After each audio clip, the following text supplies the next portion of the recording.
ఆరాధ్య 15వ భాగం. అయ్యో అలాగా అంటూ లిఫ్ట్ పనిచేయకపోయినా 4 అంతస్తులు మెట్లు దిగి కిందకెళ్ళింది కళ్యాణమ్మ. వాళ్ళు ఎక్కడున్నారో వెతికింది. విజిటింగ్ రూమ్లో కొంతమంది కూర్చున్నారు. వెంటనే వాళ్ళ దగ్గరికి వెళ్ళి వాళ్ళ చేతులు పట్టుకుని, క్షమించండమ్మా, మేము చేసిన మర్యాదల్లో ఏదైనా లోపాలు ఉంటే ఇంకోసారి వాటిని రాకుండా చూసుకుంటాం. ఇప్పుడైతే పైకి రండి, తినకుండా వెళ్ళకూడదు అంది.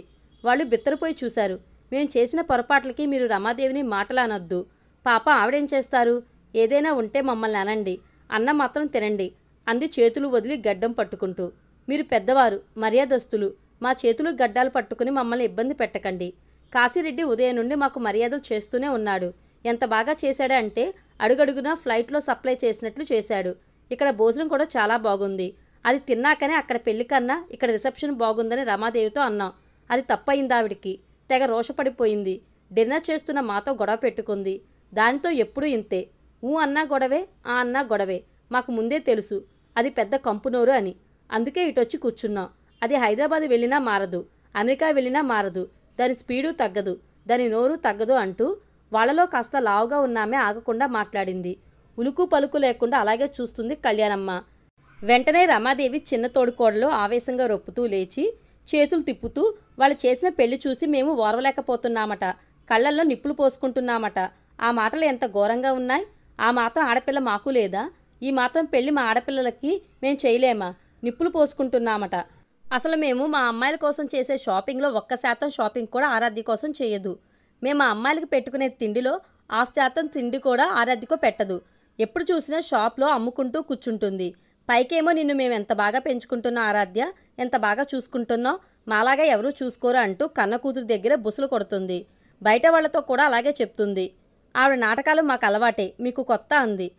కళ్యాణమ్మ అప్రతిభురాలే, అలాగే చూస్తుంది. ఆమె అంతటితో ఆగకుండా మళ్ళీ అందుకుంది. రిసెప్షన్ ఉందని మమ్మల్ని ఇంత దూరం తీసుకొచ్చిందా? ఉదయం నుండి మా కంటికి కనిపించకుండా ఎక్కడో పడుకుని నిద్రపోయింది. ఇప్పుడేమో వెళ్ళి ముందు వరుసలో కూర్చుంది. మమ్మల్నేం పట్టించుకుంది? ఈ పెళ్లి కోసం 1000 రూపాయలు ఖర్చు పెట్టుకుని షాపింగ్లు చేసుకున్నాం. కనీసం ఫోటోలకైనా పిలిచిందా? బంధువులం కదా, అలాగేనా ఆవిడ మాతో ఉండాల్సింది? మీరు నిశ్చితార్థం వచ్చి వెళ్ళాక మమ్మల్ని కూడా చాలా మాటలు అన్నది తెలుసా? మీరు హేమంత్ అమ్మలాగా ఫోర్స్ కొడుతున్నారట. అసలు మీరు నిజంగానే హేమంత్ అమ్మ అయితే ఇంకెలా ఉండేదోనట అని ఆమె ఇంకా ఏదో అనే లోపలే భార్యని వెతుక్కుంటూ శ్రీనివాసరెడ్డి వచ్చాడు. భర్తను చూడగానే కళ్యాణమ్మ ఒక్క క్షణం కూడా అక్కడ నిలబడకుండా, కారు తీసుకురండి, వెళ్ళిపోదాం అంది. మధ్యలో వెళ్తే బాగుండదు, ఇంకొద్దిసేపు ఉండి వెళ్దాం కళ్యాణి అన్నాడు శ్రీనివాసరెడ్డి. ఉన్నది చాలు, కాశీరెడ్డి ఉన్నాడుగా, బయలుదేరండి అంటూ త్వరగా నడిచి రోడ్డు మీదకెళ్ళి నిలబడింది. కారు తీసుకొచ్చాడు శ్రీనివాసరెడ్డి. కళ్యాణమ్మ కారులో కూర్చుని ఇంటికెళ్ళిపోయింది. రిసెప్షన్లో కళ్యాణమ్మ శ్రీనివాసరెడ్డి కనిపించకపోవడం ఆశ్చర్యం వేసింది హేమంత్కి. కాశీరెడ్డిని అడిగితే హెల్త్ బాగుండగా వెళ్ళిపోయిందని చెప్పాడు. వెంటనే ఫోన్ చేస్తే ఆమె కానీ శ్రీనివాసరెడ్డి కానీ లిఫ్ట్ చేయలేదు. ఆ తర్వాత ఎన్నిసార్లు చేసినా అలాగే జరిగింది.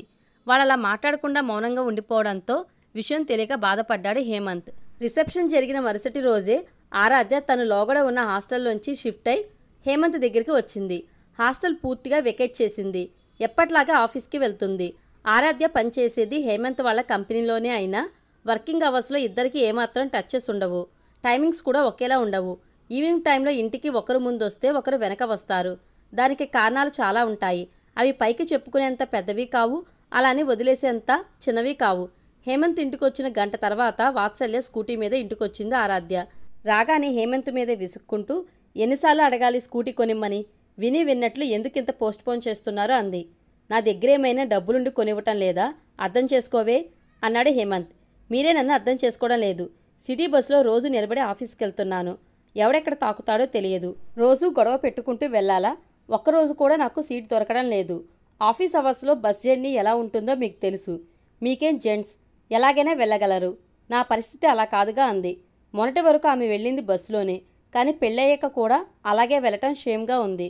ఫ్రెండ్స్ కూడా అడుగుతున్నారు, మీ ఇద్దరు ఏంటే కారులో వెళ్లాల్సిన వాళ్ళు బస్సులో వెళ్తున్నారు, మరీ ఘోరంగా అంటున్నారు ముఖం మీదే.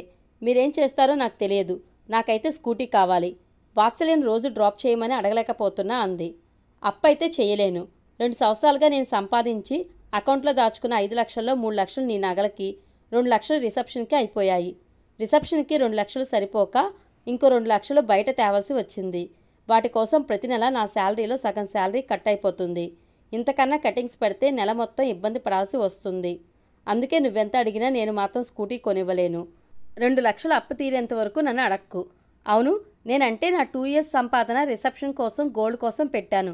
నువ్వు 6 నెలలుగా జాబ్ చేస్తున్నావుగా, ఆ డబ్బుతో కొనుక్కోవచ్చుగా అన్నాడు. ఆమె వెంటనే మాట్లాడకుండా ఒక్క క్షణం ఆగి, ఆ డబ్బులు లేవు, పెళ్లి ఖర్చులకి మా పేరెంట్స్ వాడేశారు అంది. అదేంటి? నాకంటే ఖర్చు పెట్టేవాళ్ళు ఎవరూ లేరు కాబట్టి నా అకౌంట్లో మనీని వాడేశాను. నీకే, మీ వాళ్ళున్నారుగా, మీ పెళ్ళి వాళ్ళ ఖర్చులతో చేయలేదా? నీ మనీని ఎందుకు వాడారు? నా మనీనే వాడారు. అదేమంటే ఏం చెప్పాలి? కొద్దిసేపు మీ ప్రశ్నలతో విసిగించకుండా ఉంటే బాగుంటుందేమో. అలాగే కానీ నీకిప్పుడు స్కూటీ కావాలిగా, నీ శాలరీతో కొనుక్కో, ఇన్స్టాల్మెంట్లో కట్టుకోవచ్చు. అది వీలు కాదు. నా శాలరీని మా మమ్మీకి పంపిస్తున్నాను, చిట్టి కట్టమని. సేవింగ్స్ కావాలిగా. సరే, పెళ్లిలో నేను నీ కోసం కొన్న ఆర్నమెంట్స్ పట్టుకెళ్ళి బ్యాంక్లో లోన్ తీసుకుందాం.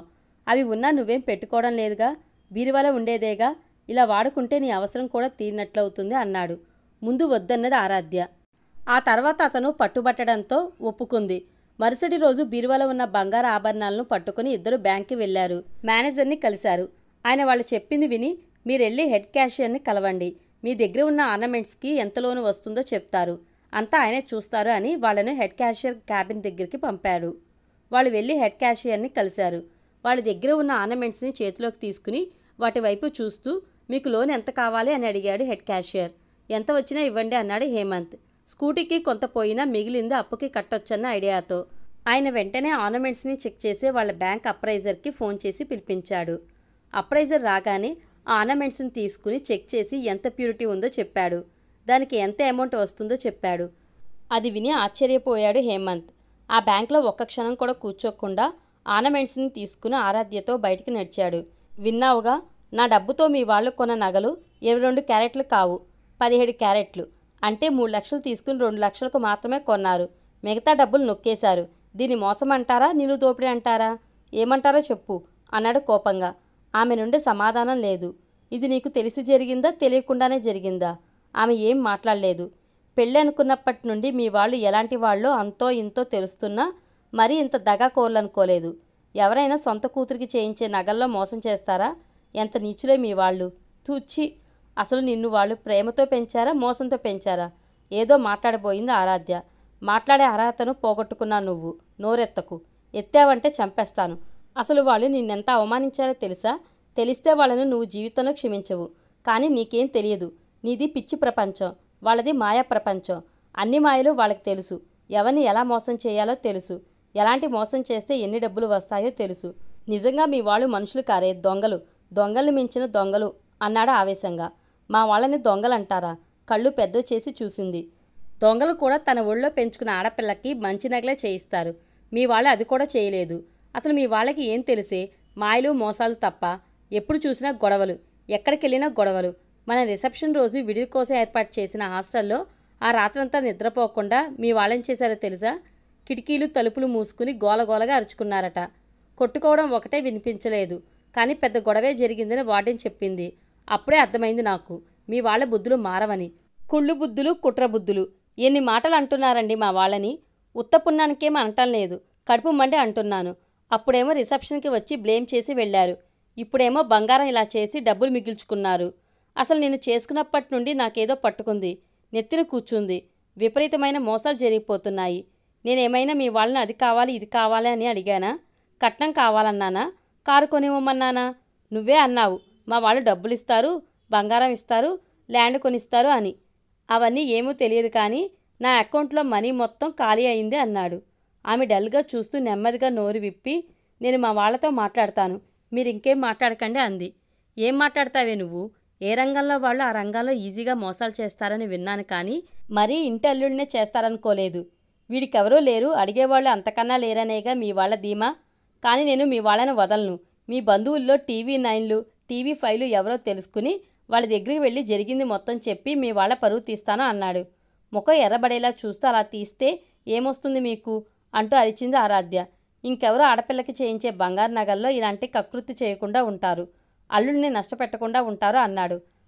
అయితే సరే, తిట్టిన కాడికి చాలు, ఇక మా వాళ్ళని తిట్టకండి అంది రోషంగా తల ఎగరేసి. అప్పటికే ఆమె కళ్ళు కదిలిస్తే వర్షించేలా ఉన్నాయి. హేమంత్ మౌనంగా చూసి ఏమనుకున్నాడో ఏమో, మళ్ళీ మాట్లాడలేదు. ఎవరి పాటికి వాళ్ళు ఆఫీస్కి వెళ్ళిపోయారు. ఆరాధ్య తల్లికి ఫోన్ చేసి గోల్డ్ విషయం చెప్పింది. వెంటనే ఆ ఫోన్ని శాంతారాం అందుకుని, ఆరాధ్యతో మాట్లాడాడు. ఆరాధ్య చెప్పింది విని వెళ్ళి వాళ్ళ తమ్ముళ్లతో చెప్పుకున్నాడు. వాళ్ళు నువ్వేం భయపడకు అన్నయ్య అని ఆయనకు ధైర్యం చెప్పి హేమంత్కి కాల్ చేశారు. ఏమయ్యే హేమంత్, నీకు మా అమ్మాయిని ఇచ్చాం, ఆ మాత్రం మా మీద నీకు నమ్మకం లేదా? మేం పెట్టింది 22 క్యారెట్లే, 17 క్యారెట్లు అన్నావట. మండింది హేమంత్కి. కావాలంటే మీరు టెస్ట్ చేయించుకోండి అన్నాడు.